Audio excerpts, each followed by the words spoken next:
Cool, cool. And they count down. All right, all right. Thank you so much for tuning into Journey with Christian D. Evans podcast. I'm your host, as always, Christian D. Evans. We have a very special guest on today. Now, this is her mission. She's embarked on an ambitious mission to forever transform the flow of capital to female founded businesses so they can unlock their fullest potential for success. She has launched the Fund Her World Capital as the home for this transformation movement. FWC's mission is to revolutionize the flow of capital to women to unlock previously unattainable impact and performance. She's a visionary founder of several high-profile corporations whose successful performance established her as an innovator and a leader in the telecom, retail, and so many other industries. Over the last 15 years, she has built and expanded corporate empire into other industries while simultaneously investing in the success of numerous small businesses and their owners. She is currently the managing partner at DRA Family Office, a private investment firm based in San Diego. Please welcome my next guest, the one and only Rose Vitale. How you doing today, Rose? I'm doing really well, and thank you for that intro. I think that the way you describe things, I'm like, wow, I mean, you really did your homework. Well, Rose, I'm actually very excited about diving into this because one of the things we were just talking offline, and I want to just dive into this, is you were a female founder, but you were before it became this thing, and you actually had to go uphill, and it was very difficult, and it still is. Don't get me wrong. But what's so wonderful about where you're at now is you're at the top of the mountain. You're looking back and you have this heart to help female founders and help them in things that you needed help with, but nobody was willing to do so. Rose, I want to ask, kind of 30,000-foot view, what are you seeing in regards to the market? We are seeing there, obviously, female founders get less capital allocated toward them, but they outperform their male counterparts and male founders. Rose, what are you seeing in regards to why you think that is, and then how you can go out there and how you're making a huge impact at DRA Family Office? Yeah, great question. That's really a great question. I always kind of start from I know what it was like to fight for one more day. And that's really what motivates me to see and help the next generation behind me. And I see it as a great opportunity. You know, when women are getting less than 2% of the venture funding out there, I think that there's a real problem, but I see it as a real opportunity as well, right? But I think that part of that, when I look at that opportunity, it's always the big question of why. And I think that if we can address those at a fundamental level, that is what is key to changing the flow of capital, right? We know that women are capable, and it's really not men against women. I don't ever want to, be perceived that way because I have a lot of men who work for us in our family office, and they've been huge advocates. And so I think it's really helping build out the infrastructure. Prior to this call, we kind of just talked a little bit about really addressing what they need. You don't know what you don't know, and what you don't know can hurt you. Very well said. And I'm curious with your journey, okay, being able to scale several high profile corporations and companies, okay, what were some of those things that looking back you really needed help with, or you needed assistance with, or maybe you were fighting against the flow of capital or whatever, and now these female founders have access to it, or obviously that is something that you're trying to, with your family office and with your wealth, being able to assist in that category. What are those things? I think it goes back to fundamentals, right? I think that when you first start navigating the whole capital raising world, if you don't know a lot of things, you're going to I think be gobbled up by the market, right? I mean, you're going to have, VCs that, may hurt you. You may have so-called professional advisors you hire, who are only doing it because, you're giving them some sort of paycheck. And so I believe that, this is some of the problems that I see in terms of where it's at currently, right? I think that we've all been in a position where, people want to scale their business, so we hire so-called experts, right? And then they come to find out that that expert doesn't know much more than they do. And so that I think is some of the things I see, and I really assessed, why women are not getting the capital. I think that there's just some fundamental things that have to change, right? And I think that it only has to come from people who have I would say, the power and money to help change that. People, I think we all know the term pay for play, right? And so I think I see so much of that in the ecosystem that has to change. I guess there's essentially, it goes back to the old saying, there's a lot of sharks in the water. So I think that my job, and my number one job, especially when we deploy capital in companies, is my number one job is to protect the founder, right? And that also means that, protecting our capital. And so I go back to that. We have to protect the founder from situations or things that are in the ecosystem currently, and really eliminate that. And if we can do that, then we're going to have access to better deal flow. We're going to have access to better quality companies. We're going to have access to better founders who are capable of scaling their companies.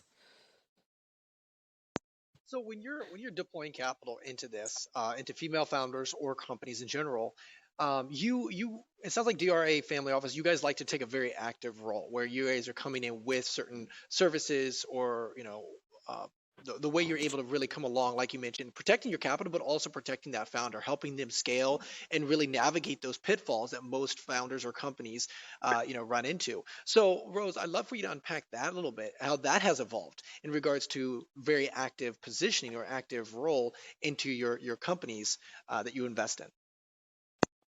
Yeah, so one of the ways that we like to do it, and especially me, is, founders have questions, right? And you sometimes don't know those questions until you arrive at those points. So I always like to leave my, essentially my phone lines open to the founders that we fund, just advising them on their companies, really positioning them. I think that one of my jobs is not only to protect these companies, is also to position them ultimately for either a buyout or a higher valuation, right? And so I think that for myself, in order to do that, I use strategies that have, allowed me to do what I do. And so by implementing those type of strategies, no matter what industries, there's always certain strategies. I always say that it comes down to two things when you're successful in business: strategy and execution. It doesn't matter. It doesn't matter if you have a Harvard business degree. It doesn't matter if you have the experience or not. I think it comes down to those two critical things. That's actually really cool. So it's not really the credentials. It's more of, hey, are we taking action? Are you actually being effective in regards to what that is? When you're connecting with these founders, your guys' thesis, is really where they've got proof of concept established. They got revenue. There was a lot of Yes. criteria that you guys already established, which is really nice. There's certain industries that you're looking for that you like to deploy capital, and we were talking a little bit offline. However, though, how has that thesis, you've been running the DRA Family Office for 4 years now. How has that evolved since the beginning of the DRA Family Office to now? Has that evolved much, or has that always been very consistent in regards to where you deploy capital? No, that's a great question. I really thought about that.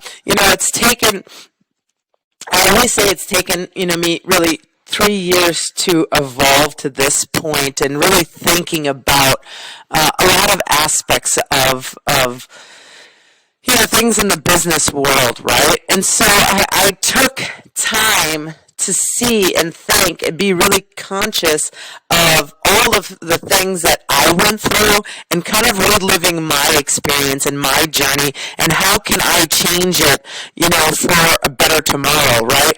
I think that in order to change things, we can't do what we've always done, right? I think that's the definition of insanity. And so when I look at the opportunity that I see for women-led companies and the numbers are not improving, they're going backwards, right, in terms of venture funding going to women, I say that right there alone, that we're doing something wrong. It has to be. So it's broken, I feel. So I think that employing different tactics, different skill sets and different situations like this will help change the flow of capital. I think that it's not just me out there, kind of beating the drum.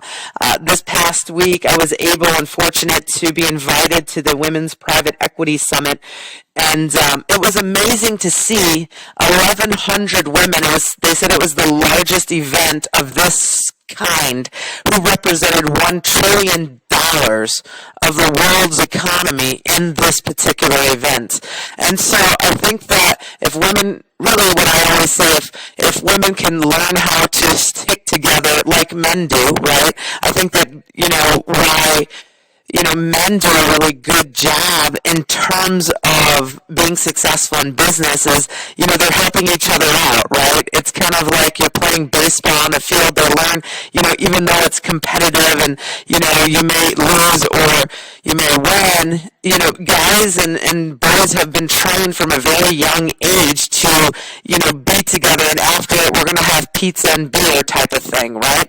And so I think that women have never really been trained that mentality. And so really learning how to stick together and band together, not, us versus them type of thing, but, really helping, hey, we're going to fail.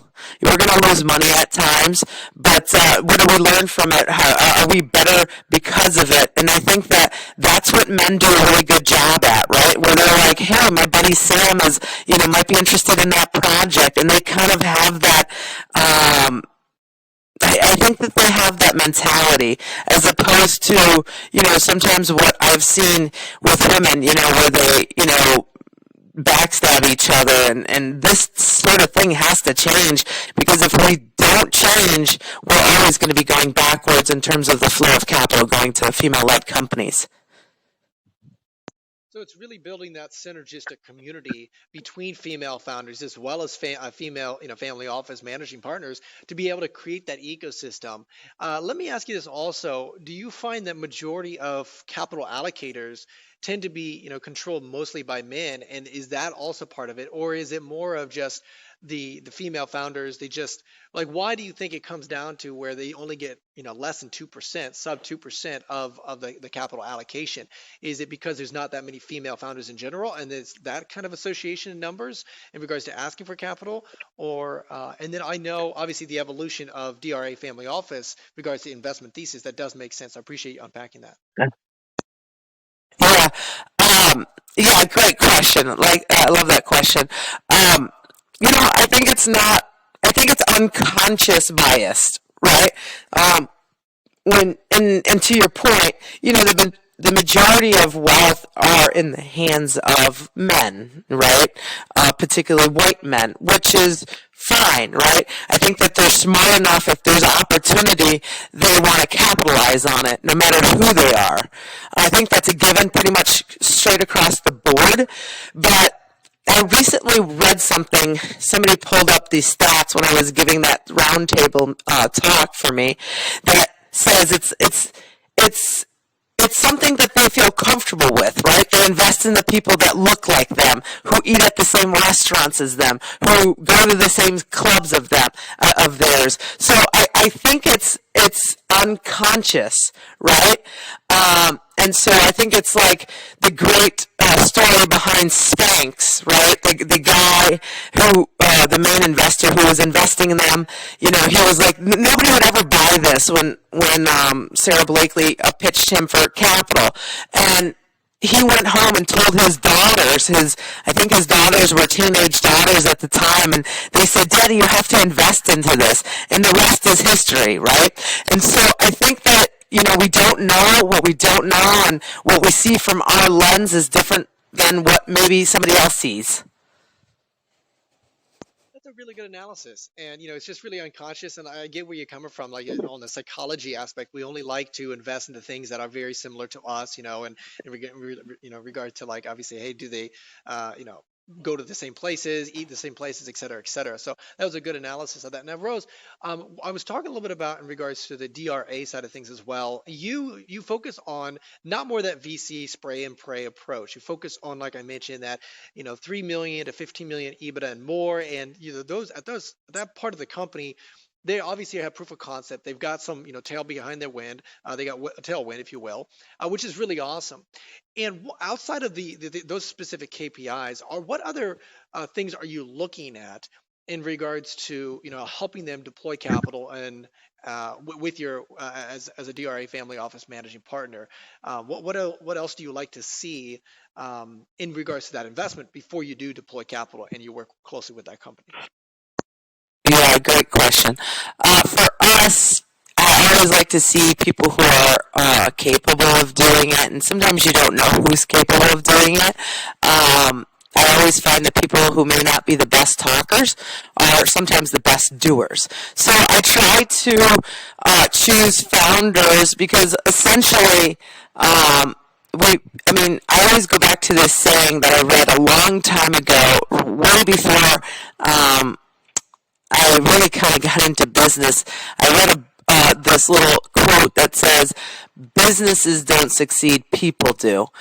So I think that, first of all, we like to spend the time to really not only do our due diligence on the company aspect, but I spend personal time with the founder. I know that sounds very, very strange in terms of, how I like to deploy capital, but it's basically essentially we are using our own capital to deploy.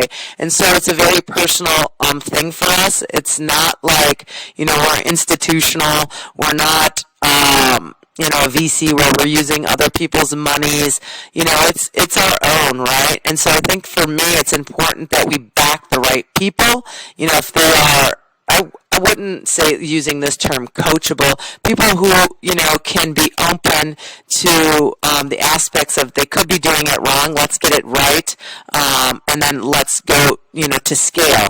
I always say that it's important that, you figured out how to make some money, but how do we really scale this? Is it scalable? And can we, help with ultimately either an exit, a buyout, an IPO, one of those strategies, if the potential is there, then we take a harder look at, do we want to get involved with this founder? Okay, so there are certain KPIs that you're looking at. Obviously, the market penetration, the market cap, what that looks like, and the trajectory of that up to the right. But also, you really rely on the founder themselves, even at that level. It's like, sure, you've got your positive EBITDA, wonderful, but also let's take a look at the founder themselves and the character, and obviously their ambition and so forth. Specifically on the founder. Are there certain red flags now that you've worked with so many different companies, you deployed a lot of capital at this point?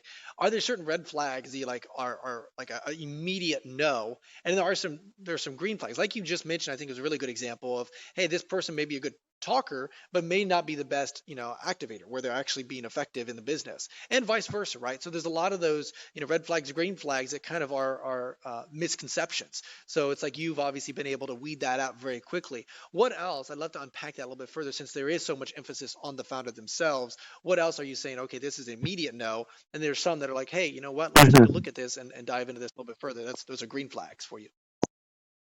Yeah, good question.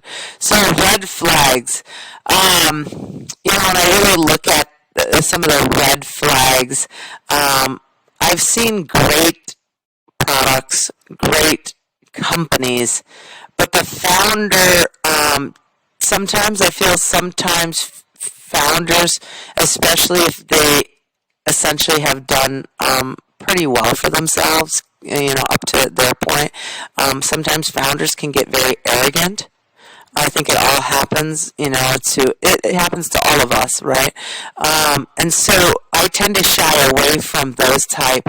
There was numerous times where I felt like, darn, I wish that founder was a little bit more humble, a little bit, because, in order to take it to the next level, it requires a whole new set of skills that sometimes you have to be open-minded. You have to be willing to change. You have to be willing to do. And if I feel that the founder is not open to those type of suggestions or those type of repositionings or etc., I tend to shy away from those deals, even though I really love the product or I really love the company.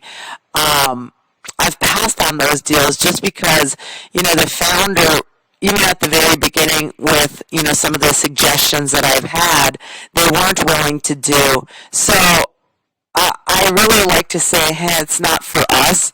I want to have people, like one of the things that we recently backed was a vertical farm in Wyoming. And this founder she's actually originally from Michigan as well as I am. And she's just gritty and she's just humble and she's just somebody who we really wanted to support just because of her character, and I really believe that she is really creating this $billion, industry along with obviously everybody else who's starting to now getting into this indoor agricultural industry. And so I just like her because she's very, very gritty, she's humble, she's really kind, and I think she's very capable, right? And I asked her, where does that come from? And she shared a story about how she grew up in Lebanon and what it was like with her and her brother sleeping on the streets. And to have that kind of, founder who has the resilience and had that experience, I think creates who she is today. And I was just like really inspired by the story in terms of who she is as a person. And so I think to answer your question, those are the red flags that I look for. And then the green flags is, like I said, finding somebody like Nona who just has the heart and soul that I know I want to help along the way, that I don't mind. I always go back and thank, my co-founder who I think, she's the type of person that implements what she does and what she says, and she's a real true implementer. And I remember the very first exit that we had together, I thanked her for walking every mile with me and sometimes carrying me those miles. And sometimes that has to happen. That's incredible, and I appreciate you unpacking that one, the resiliency, but also the humility that that individual brought in it, and then you can feel that very quickly and intuitively, and say this is the individual that I see long term will be able to have the skills and the capability, and like you mentioned, the resiliency to scale that company to the next level, which is really awesome. Really create an incredible story as well, just unbelievable. And Rose, when you're having these conversations and dialogues, I want to kind of be devil's advocate a little bit. Obviously, some relationships may be profitable successfully, right? Maybe you have a good exit, but the relationship themselves that maybe evolves in a negative way. I was talking to a friend of mine, and he's like, Yes. we're gonna exit profitably with incredible margin on this. However, though, it caused me a lot of heartache and a lot of gray hairs. And I thought, sometimes Yeah. is the opportunity cost worth it, right? With the founders, with the team, etc. And I'd love for you to just unpack, maybe those certain circumstances where sometimes it doesn't. Maybe positively, it's good on the balance sheet, but also at the end of the day, was it worth it in regards to relationship and how you navigate Yeah. that properly? And I'd love to just get your perspective on how you do that. Yeah, I love that question. Well, I go back to a saying that says it's always easy to get in business with somebody, but oftentimes it's very difficult to get out of business with somebody, right? Um, and so when you look at that, and you're absolutely right. I always say I'd much rather invest $3 to $5 million in a company and make 15 to 20 million as opposed to investing 50 million in a company and making, the promise of a half a billion or $1 billion, right? And so it comes down to, I think essentially it comes down to, yeah, how does that founder or company keep you up at night? Does it give you heartburn like this gentleman that you just described said? Because it's so important that the companies that you work with don't give you that, right? Because I think that, when you look at the family office space, depending on what generation they're at, second, third, fourth generation, and as opposed to us, a first generation, I think it's run very different, right? And so maybe the third, fourth generation deploys a lot of capital more so in venture funds because they take a very backseat role as opposed to us and sometimes the headaches that could cause.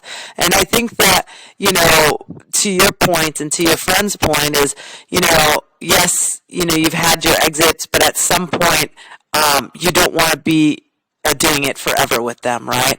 And so I think that assessing that and having some sort of I think some sort of cutoff point where it's like, what, it's been a great ride, but this is where my ride ends, right?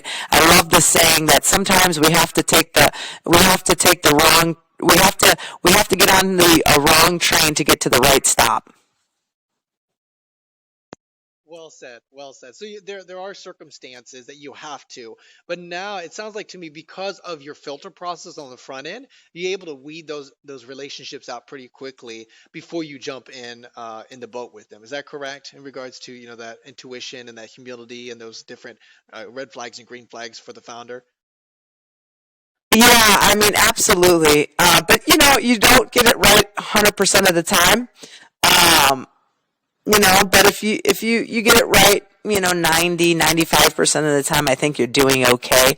I think that, just based on the experience that we have, not only running companies, scaling companies, knowing people's different personalities and different personality types, I think that that's critical, right? And knowing that is a key fundamental aspects of picking really great founders to fund, right? And so that is really what I look at. It's like I think it's like sports, right? I love basketball, and I mean, when you look at that, and you're betting on the people and their track record. Try to look at people based on their character and the things that you feel that they can be capable of doing. Yeah, I really love that conversation, and I'm so glad you kind of shared a little bit because nobody likes to talk about that stuff, those bad relationships, but it does happen. And if you can weed out on the front, and it's just like the only difference is when you're running a business and you hire the wrong person, you can fire them. But if you're in investing, you have to stick with it for a period of time and experience those heartaches a little bit. I want to talk a little bit when you do deploy capital. Okay, we explained a little bit of kind of your thesis, what that looks like, what you're looking for, which is really awesome. Is there a specific timeline that you like to kind of on average like to hit? I know depending upon obviously what instrument, what vehicle you're obviously deploying capital, whether it's ESG or impact investing, maybe the time horizon is slightly different. But I would imagine the average investment you're like to normally stick around 5, 7 years, or maybe 10-year kind of increments. What do you like to gravitate toward when you're deploying capital? In terms of time frame, or I'm not sure of the question. Yeah, yeah. In regards to time frame, correct. Like, hey, when we deploy capital, X amount of dollars within 5, 7 years, we anticipate a M&A experience or IPO or something, a nice exit liquidity event for yourself. Yeah, so us is a sweet spot, 3 to 5 years. I think the market's changing so quickly. I can't predict futures, and I think that I always say, and one of the things I kind of use as analogy when I was giving my talk up there in the panel is that sometimes businesses are like waves, right? You can never predict the top of the wave, and you certainly don't want to be at the bottom of that wave. So if you can time it a little bit in between, not be greedy, that's really a sweet spot for us, right? I'm not smart enough to say, hey, I'm going to be at the top of the wave and ride it until, this. I think that, there's signs that say this is a good time. I think that happens in every industry, every business, right? I mean, we've seen, we kind of just touched upon, digital marketing, agency, when, back in the day where print advertisement, was, the end all be all. And then now it has shifted and changed, right? And so, I always say that you can never predict that top, and certainly you don't want to be at the bottom. And I think that, when you look at aspects of, fear and greed always rules people, right? And so I think that if you can predict that timing, there's certain times where markets will, tend to go, 7 to 10 years. I'm not seeing it so much from where I sit. I think the 3 to 5 year time frame is always a sweet spot, in order to have, the scalability and the liquidity that I think most families like to have. So that's just kind of from my point of view. Yeah, and that makes perfect sense because obviously when you get beyond that 5, 7 year timeline, like you mentioned, everything is evolving at such a rapid rate.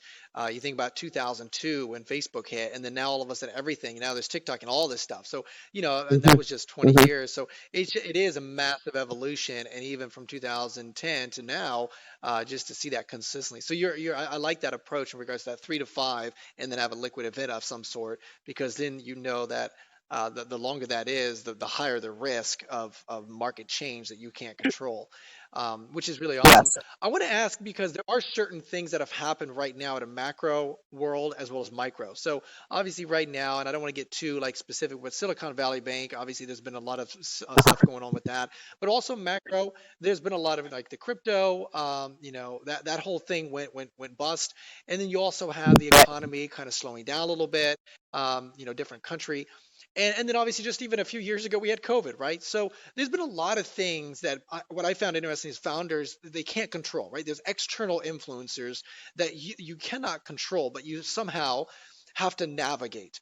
And Rose, you have probably have to have very tough conversations with your founders, right? Say, hey, you know what? We're going to have to cut X amount of people. I would highly recommend cutting the X amount of people, or hey, we need to decrease that burn rate because there's not as much capital being deployed, right? Having those tough conversations right Mhm. now as the economy and as things just these bombs burst and explode, and as founders you really can't control, and as family offices you can't control. Um, how do you help your founders navigate this, and maybe just the methodology, maybe the principles that you use, because you've been in the industry, scaled numerous companies yourself, had amazing exit, and now you're doing the same thing for others. So you've been able to see a lot of the booms and the busts and all these crazy things that come out of left field, and you don't anticipate, but it just happens. So I'd love for you to just unpack how you navigate that or have those tough conversations with those founders when there are certain things you can't control. Yeah. Such a great question. Um, well, I feel that no matter what economy, somebody's making money somewhere, right? I remember when the crash happened in 2008, and it was just people losing their homes, their livelihoods. It was just a messy situation for a lot of people, and that was the time where I made actually the most money. I was 20, I think 8 at the time, and I made the most money, and it was in prepaid wireless. So I always believe that there's always opportunities in certain industries. There's always going to be opportunities somewhere, no matter what economy, whether it's good or bad. But then to your point is how do you navigate the ones that are not doing well and having those, kinds of conversations. I think that it's like anything. It's like running a household, whether it be a wealthy family household or, you know, a, a household that's ran by middle America, right? I think that you have to, in anything, if you have to scale back, right, where, people are looking at their budgets in a household, what are the things that they really don't need? What are the things that have to happen in order to maintain, certain aspects of that household? And it's the same thing with a company. I think that, if you're in growth mode and you're deploying a lot of capital and you're hiring a lot of people, and then all of a sudden it comes to a complete stop. It happens, right? I think that really truly assessing what is needed in order to sustain that maybe particular industry to, to kind of get over that hump. And you have to really look at that aspect of things, right? To create the sustainability and saying, hey, maybe in the next 12 months we can go back to the growth model and we can ramp this up. But I think that it's critical. You never want to sink the ship, right? One hole can't sink the entire ship. And so I think looking at those aspects, having those kinds of conversation with the founder, right? It's not, sometimes a setback is not, where it derails the entire, growth of a company. Growth is just slower. And so having those conversations with the founder, I think, is critical because in this economy, I know there's going to be a lot of opportunity to make a lot of money. There's going to be certain industries that are going to, really take a hit, but there's going to be certain industries where you can really capitalize on. And so finding those industries, especially in economies like this, and I think we had that conversation before we started the recording here, is that, most families, I think, are just waiting and just seeing where the market shakes out, whether it be with real estate, whether it be in venture, whether it be a variety of private equity, a variety of those industries. And so just waiting, just, don't rush it, because the moment we start to rush and get nervous is the moment that things tend to go wrong.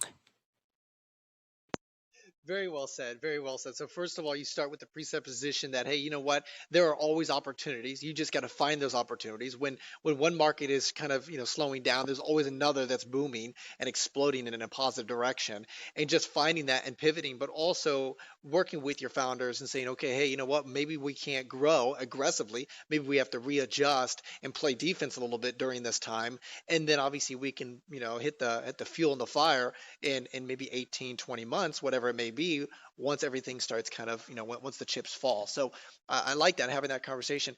Rose, I want to ask you before I let you go fully, I really appreciate you being on here. When you deploy capital, I would imagine there are so many different ways that people can deploy capital within their company, right? You can hire, you can build the infrastructure, you can obviously put it in sales, you can, there's all sorts of different things.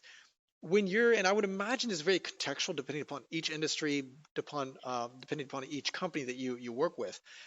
But how do you like the founder to deploy capital? Where do you like them to allocate it to say, hey, you know what, I feel very comfortable in maybe hiring new individuals because that's going to build more, growth to level up? Or do you like to put it in the marketing side of things, or more of just the infrastructure or product development?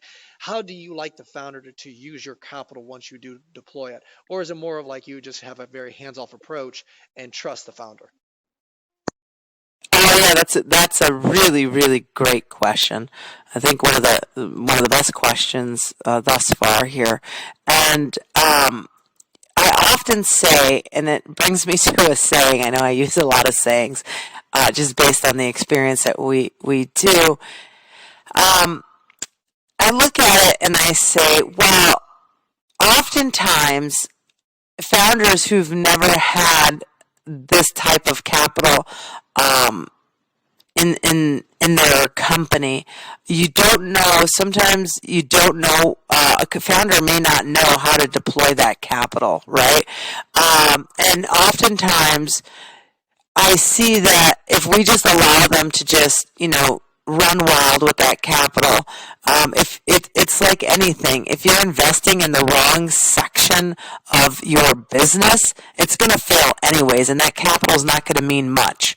So I think that it's you have to take a very hands-on approach, and every company is different. I don't use the same, requirements for all companies. I think that every company is unique. Every company has a different set of requirements in terms of how to really get the company to the next level. So I think that helping that founder assess where does this capital need to be injected, how do we get the best rate of return from that capital deployment in that particular, in that particular aspect of their business, right? So I think that's a really, really great question. I think that question should be critical to all allocators, because that is what really makes or breaks a company. Interesting. Yeah. And so, do you feel like it's very contextual depending upon obviously what company it is, what industry it is, and so forth? And so, it'll be that conversation at more of a micro level, or is it more of like macro? Hey, this is where whenever we do deploy capital, we like to normally see it in sales and marketing because we understand we can get a good return on investment relatively quickly from deploying capital. Is it very contextual that you have found thus far? Yeah, I think it's the first part, that you talked about, it just depends, I mean, you can't just, deploy capital in sales and marketing and that's going to solve your problems, because, I mean, sales and revenue help solve a lot of problems, but it doesn't solve every problem, right? And I think that would be the case in every company. And when you deploy capital and you see, let's say, for example, that, element of just, throwing money at sales and marketing and hoping that, by increasing the revenue, that's what's going to do it. Unfortunately, I wish that was the case. That would make, I think, everybody's life easier, right? But that's not the case. That's not always a solution. It may be a management issue. It may be a restructuring issue. It's, so you really have to take, I think, an approach, and you look at it in a different lens to get different results, right? And so I think that it's critical to look at those aspects of what that particular company needs in order to scale and to get the kinds of returns that you're looking for in terms of everybody's different, right? But in terms of the kinds of returns or the kinds of positionings that you want to do, it's so critical to look at the overall business and where is the best use of capital. Yeah, Rose, we will have to have you on again because we could unpack that at a whole nother level for another hour or so. Because I find that just so interesting because it is very contextual, but there's like so many different dynamics and different factors that kind of rely into it to determine where the money goes to. That's going to make the most either short term or long term, obviously, return. So very interesting conversation, Rose. I really appreciate you being on here and just unpacking your thesis, unpacking your journey, but also really highlight the opportunity that female founders have. I always find it so interesting that they actually outperform male founders by a large margin, but they also have less capital to work with, and to see that and highlight that. And obviously, you are on the forefront of that with your fund, and obviously bringing that up and being featured in a lot of different areas. So, Rose, I really appreciate you being on here. I want to always, ask, for those that maybe want to invest in with you or come alongside you or maybe just be part of what you got going on, Rose, how do they reach out to you and listen a little bit more what you got going on, Rose? Yeah, it's a great question, and thank you for having me on the show. I mean, it was definitely a pleasure. I think that having this conversation, and you definitely do your due diligence on your guests, so thank you for that, first and foremost. I can always be reached on our company website, drafamilyoffice.com. There's always news that are coming out with the kinds of things that we are doing. I try to kind of run our company as if it's a little bit public. I know family offices tend to be very, very private. I've taken a different approach because my mission is really to change the flow of capital because I think the opportunity is really great for both men and women as allocators, and so that's always a great way of finding us and what we're doing. I'm pretty active on LinkedIn. I try to be very engaging, so I think that it's presented itself as a good thing and sometimes bad, but it's okay. I think the good always outweighs the bad in just being public facing and really allowing people to get an inside look of what really family offices do, at least what we do. Yeah, and guys, those links are in the description below, so make sure you stop what you're doing. Put it LinkedIn as well as the website. The website actually has a lot of their investment thesis, so you can unpack that a little bit more, as well as a lot of PR that they're pushing out. Rose has recently been featured in a lot of different summits and speaking and so forth. So it's been a really lot of fun. She's been posting a lot of content on LinkedIn, so make sure you go check that out. Rose, I really appreciate you being on here. Really had a great conversation and just incredible knowledge, incredible wisdom. We'll have to have you on again. I always love to ask my guests before I let you go. Rose, you have done very well for yourself successfully and as well as for your family.